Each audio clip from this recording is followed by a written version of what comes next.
Should you start Social Security at age 70?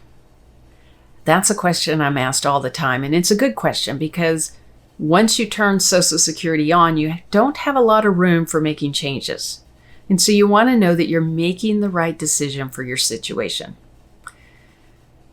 Now, besides just thinking about what's the amount you get at different ages and what is your crossover point, I want to talk today about 5 things to think about that could shed some light on what's going to be that best age for you.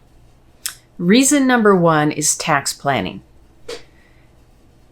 You might be looking at doing some tax planning between the date that you retire and the date that you have to start required minimum distributions, where your income is automatically lower and you have some room to do some shifting to reduce your lifetime tax bill. Then if you wait to turn on Social Security, that gives you more room to do the shifting you need to do. You might be doing some Roth conversions or shifting money from one stock to another where you have a lot of deferred gain. Whatever that may be, having more room lets you get more done before required minimum distributions start. So if you delay your Social Security to age 70, you give yourself more room for more years, and then you have that bigger age 70 benefit to turn on. Number 2 is liquidity. Are you somebody that has saved most of your money into the traditional IRA and traditional 401k, and you have very little money outside of that? Or maybe all of the money outside of that is locked up in real estate investments, and it's not liquid. Then you might want to turn on your Social Security benefit at your full retirement age, continue to work and save that benefit until you retire, and build up a pocket of liquidity that you'll have to use once you've retired and you have no paycheck, and you'll be able to take money from that pocket of money without triggering a tax bill. And so that would give you a lot more flexibility in your retirement. Number 3 is volatility. Now, if you're already retired and you're already drawing on your assets, then you could turn on Social Security to reduce the amount you have to draw on your assets, and that would reduce the impact of volatility on those assets. That would leave more money to grow through longer periods of time and minimize the impact of volatility and allow you to have more growth to keep up with inflation as well. And so you might want to turn on Social Security before age 70, just so that you have that money coming in and you're letting your own accounts grow and reduce the volatility needing to draw from those accounts. Number 4 is those benefits available on your record for other people while you're living. And I want to talk first about children or grandchildren.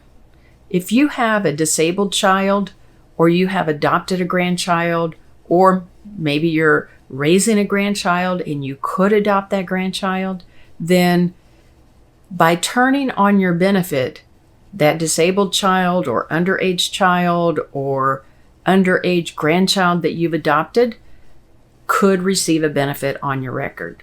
And that benefit could come in for them to be used either for their current needs or saved to use for their college. And then number 5 is your spousal benefits.